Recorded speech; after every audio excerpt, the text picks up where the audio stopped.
insignificant, but by 1840 it became absolutely outstanding. And it became outstanding in part for the reasons that you gave.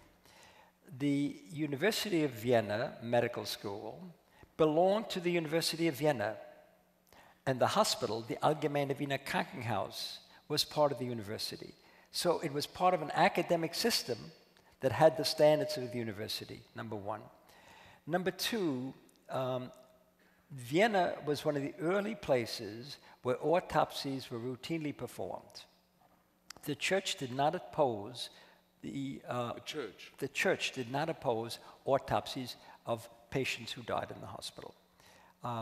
And it turned out that there was a practice which was unique in Europe, that every single person who died at the Allgemeine Krankenhaus had an autopsy, and that autopsy was done by a single person, the head of pathology, Karl von Rokitansky, an absolute giant. So he had the opportunity of doing, it's still debated, between 30 to 50,000 autopsies. Now, he didn't do it with his own little hands. He had helpers. But the fact is, he had a massive amount of material to work with to really understand the nature of disease, and he used it extremely effectively. He realized that when you do a clinical examination of the patient, you have the history, and then you do a physical examination. And they had stethoscopes so they could listen to the heart, they could listen to the chest, but they didn't know how to interpret the sounds they heard because they didn't know, for example, in the heart, which valve did it come from? Was the valve diseased or not? And Rokitansky decided he would collaborate with a great clinician, Svoboda, and they would do clinical pathological correlation. Moreover, Rokitansky was, Rokitansky was not simply a great academic physician and a great academic leader. He became a parliamentarian, he was elected to parliament, he became a public spokesman. So he explained the scientific mission to really the general public. So they realized what was involved in running a great medical school and what was involved in doing science. Extremely influenced by Darwin, extremely interested in empirical science, always understanding that before you treat, you have to understand.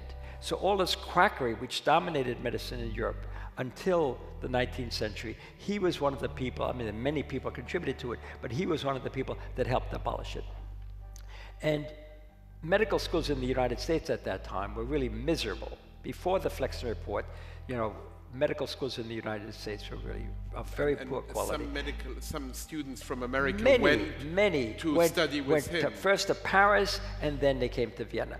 And one of the additional reasons that they came to Vienna after Paris slipped a little bit was Vienna at that time, from about 1850 on, went through a wonderful period of physical growth. The Ringstraße, this fantastic boulevard, was being constructed at that time, and all these marvelous buildings, the parliament, the opera house, the theater, were coming up.